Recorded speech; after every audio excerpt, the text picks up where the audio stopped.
Pertanyaan yang pertama yang mana? Romo Aji dari Farus. Romo Aji tanya, satu, untuk kasus Ananias dan Safira yang menistai Roh Kudus langsung mati, apakah tidak dapat pengampunan? Dengan perbandingan zaman sekarang, banyak yang penghujat tetapi masih hidup. Yang kedua, ada banyak kesaksian bertemu Yesus. Bagaimana umat awam tahu itu asli atau palsu? Karena iblis bisa menyamar sebagai malaikat terang. Terima kasih. Terima kasih. Ketika gereja pertama itu ada, untuk meletakkan dasar yang kokoh supaya orang tidak sembrono di dalam hidupnya dalam Kristus, maka Roh Kudus bekerja dengan cara yang amat luar biasa, termasuk memberi hukuman langsung kepada orang yang berkorupsi. Itu kan mengkorupsi dan berbohong janji. Maka dengan demikian untuk mengokohkan gereja supaya gereja tidak, alah, aku gini ya nggak apa-apa gitu loh. Maka diizinkan Roh Kudus melakukan hukuman ini untuk mengokohkan gereja supaya karena baru muncul supaya tidak gampang diremehkan orang. Nah sekarang makin banyaknya orang, kok nggak ada orang mendapatkan ya nanti kalau Kristus datang tetap ada pengadilan itu. Tidak harus langsung sekarang. Gitu ya. Ada banyak kesaksian bertemu Yesus bagaimana umat awam tahu itu asli atau tetap palsu karena iblis bisa menyamar sebagai malaikat terang. Terima kasih. Dari bukti kehidupannya. Orang itu bangkit menjadi baik atau malah menjadi penipu. Karena banyak sekarang orang menipu. Ngaku murtad, ngaku mau Allah, tapi menipu, ngaku mimpi ini, ngaku mimpi itu, tetapi jadi penipu. Kalau buahnya tidak menunjukkan buah yang baik, ya sudah, lupakan saja orang seperti itu. Ya, teruskan.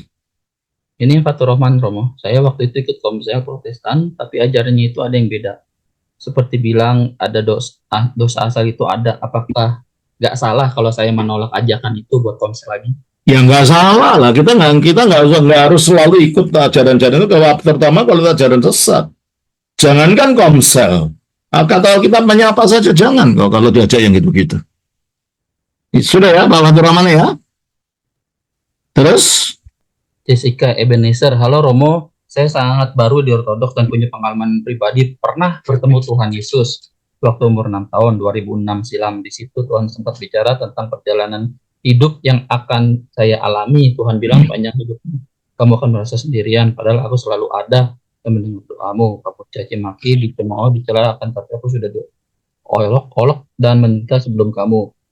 Waktu itu saya belum paham Alkitab, belum lancar baca karena masih kecil. Tapi setelah SD, setelah ikut sekolah minggu, saya baru menyadari bahwa Tuhan waktu itu yang mengutip beberapa ayat di Perjanjian Baru, dan sempat di akhir pertemuan sewaktu saya kecil itu Tuhan Yesus bilang juga, katakanlah ini ke semua orang, tapi jujurnya bahwa aku benar-benar ada, sampaikan pesan ini, aku datang secepatnya karena waktu sudah dekat. Menurut pendapat Romo bagaimana?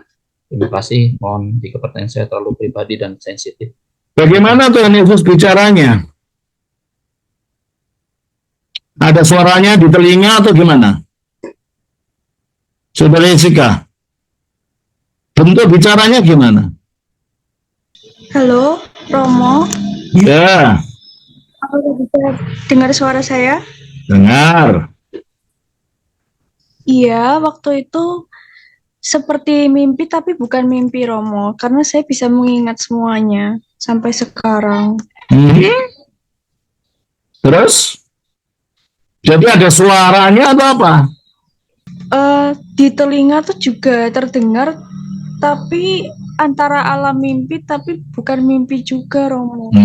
Gitu. Oke. Saya tidak bisa menjelaskannya secara detail, tapi seperti mimpi, tapi bukan mimpi gitu. Ya sudah, kalau itu tidak mengajarkan kamu yang aneh-aneh, ya kamu pegang aja perintahnya untuk kamu tetap bertahan dalam bawah penganiayaan. Tapi yang aneh-aneh, kalau sampai aneh-aneh jangan didengarkan. Iya, jadi menurut Romo bagaimana ya? Maaf, saya baru join lagi karena Sudah sinyal. saya katakan tadi, kalau itu memang membuat kamu kuat dalam imanmu, ya enggak apa-apa. Ya kita nggak tahu itu memang Yesus atau bukan, kita nggak tahu. Dia mengatakan dirinya Yesus bukan?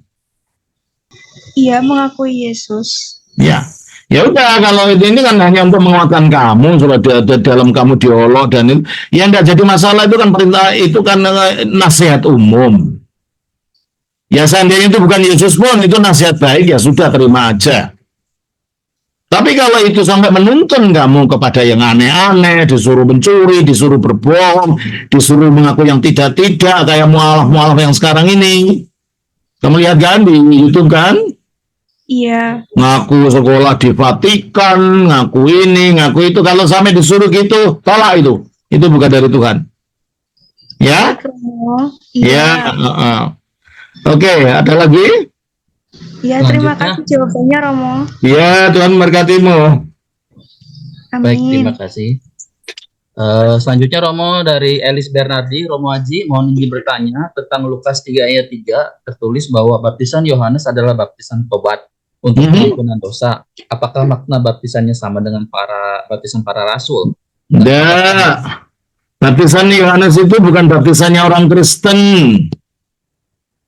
Karena menjadi Kristen itu Yesus harus sudah mati dulu. Disalibkan, bangkit, dikuburkan, bangkit. Sehingga baptisan Kristen itu menyatukan orang pada kematian, penguburan, dan kebangkitan Yesus. Coba kita baca lagi dari Roma 6 ayat 3 sampai 4. Atau tidak tahukah kamu bahwa kita semua yang telah dibaptis dalam Kristus telah dibaptis dalam kematiannya? Oke, toh? Telah dibaptis dalam kematiannya, terus Dengan demikian, kita telah dikuburkan bersama-sama dengan kita Dia dikuburkan bersama dengan Dia, terus oleh baptisan dalam kematian, terus supaya sama seperti Kristus telah dibangkitkan dari antara orang mati oleh kemuliaan Bapa, demikian juga nah itu baptisan Kristen. Waktu Yohanes membaptis, Yesus sudah mati belum? Belum kan? Yesus sudah dikubur belum? Belum kan? Yesus sudah dibangkit belum? Bangkit belum? Belum kan? Jadi baptisan Yohanes tidak menyatukan orang pada kematian, pada penguburan dan kebangkitan Kristus. Itu bukan baptisan Kristen, itu upacara pembasuhan orang Yahudi, namanya mikveh. Karena si Yohanes sendiri belum Kristen, dia masih orang Yahudi. Dia melakukan mikveh. Mikvehnya orang Yahudi. Jelas ya? Oke, jadi terkait dengan pertanyaan yang selanjutnya, Pak Elis Bernardi nih, apakah baptisan yang dilakukan Yohanes adalah baptisan pertama? Maksudnya Baptisan apa? apakah baptisan yang dilakukan Yohanes adalah baptisan pertama? Maksudnya sebelum Yohanes? Bukan baptisan. Oke. Itu upacara pembasuhan orang Yahudi ketika orang Yahudi bertobat. Namanya mikveh. Jelas? Oke, sudah terjawab, Ya. Romo Haji. Terus? Selanjutnya ya, Romo, kita lanjut pertanyaan selanjutnya dari Michael dari Komok Janan Suci Nestor. Shalom, yang mulia Episkop, izin bertanya. Matius 5 ayat 47 dan 2 Yohanes 1 ayat 11 seolah-olah. Baca dulu. Jadi saya nggak usah buka-buka.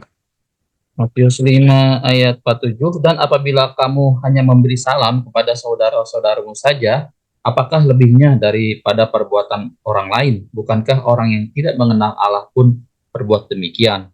Ya, terus? Dibandingkan dengan 2 Yohanes 1 ayat 11, 2 Yohanes 1 ayat yang 11. Sebab barang siapa memberi salam kepadanya, ia mendapat. Oh, ini konteksnya kan beda.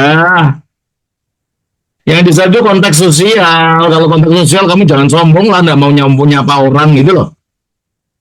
Kalau ini, karena ini ada pengajar sesat yang tidak mengajarkan ajaran Rasul.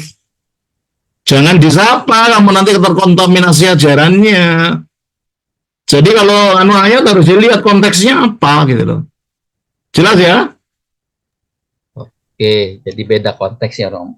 Ya beda konteks. Satu atau konteks sosial, orang jangan sombong, nggak mau nyapa orang. Satu konteks menjauhi ajaran sesat. Jangan dekat-dekat orang yang mengajarkan ajaran sesat kan gitu.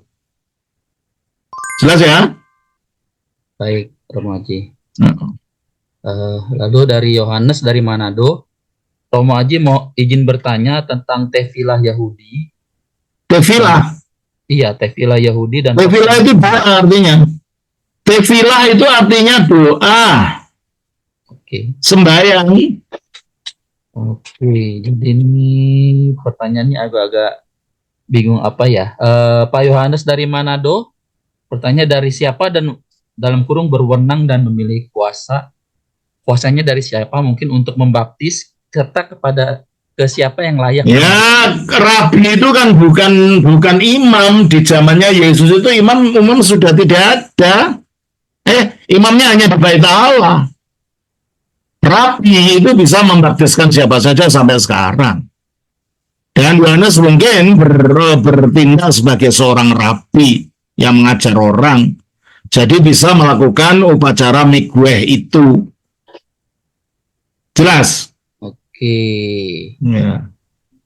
Oke, Romo. Jadi pertanyaan yang dari Pak Yohanes masih, adakah baptisan yang tidak layak dan tidak berkenan di hadapan Tuhan? Ya betul. Baptisan tidak layak. Pertama dilakukan orang yang tidak punya otoritas. Asal saja baptis orang. Kedua, ketika cara membaptiskannya keliru dan mananya keliru, itu tidak layak.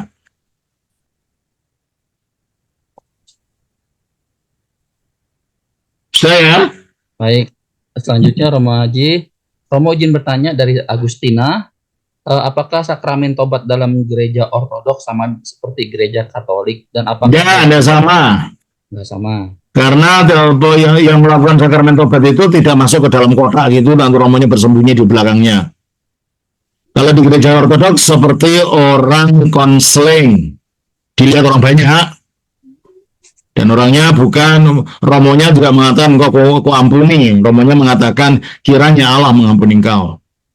Jadi orangnya itu tidak mengaku dosanya pada romo, mengaku dosanya kepada Allah. Romo sebagai saksi yang romo itu menumpangkan tangan karena mendapatkan otoritas dari Kristus di dalam Yohanes pasal 20 ayat 21 sampai 23. Maka kata Yesus sekali lagi, damai sejahtera bagi kamu. Sama seperti Bapa mengutus aku, demikian juga sekarang aku mengutus kamu. Dan sesudah berkata demikian, ia mengebusi mereka dan berkata, terimalah Roh Kudus. Nah inilah firman Roh Kudus itu mereka ditahbiskan oleh Yesus untuk mempunyai otoritas dalam sakramen. Makanya dilanjutkan, Jikalau kamu mengampuni dosa jikalau kamu mengampuni dosa orang, dosanya diampuni. dosanya diampuni. Dan jikalau kamu menyatakan dosa orang tetap ada, dosanya tetap Nah, ada. itu. Jadi mereka, para rasul, mendapatkan otoritas melalui kuasa Roh Kudus yang bekerja dalam mereka untuk mengampuni dan melepaskan dosa, dan dari para rasul dilanjutkan kepada mereka yang mempunyai mata rantai pentapisan dari para rasul. Sudah? Baik, pertanyaan selanjutnya dari Agustina masih, dan apakah gereja ortodoks percaya adanya api penyucian? Enggak, kita tidak percaya. Itu ajaran baru api penyucian itu. Tidak berasal dari zaman purba. Hanya berkembang di gereja barat. Tidak berkembang di gereja timur. Kita percaya pada apa yang namanya penghakiman sebagian. Dalam artian bahwa kalau kita mati, bagaimana hidup kita sekarang, kita akan menghadapi kuasa-kuasa jahat yang ada di udara, yang selama hidup kita ikuti. Kalau kita tukang judi, nah, ada roh yang mendorong kita untuk berjudi. Nah, dia yang akan mengenai kamu dulu milik saya. Di situ kita akan mendapatkan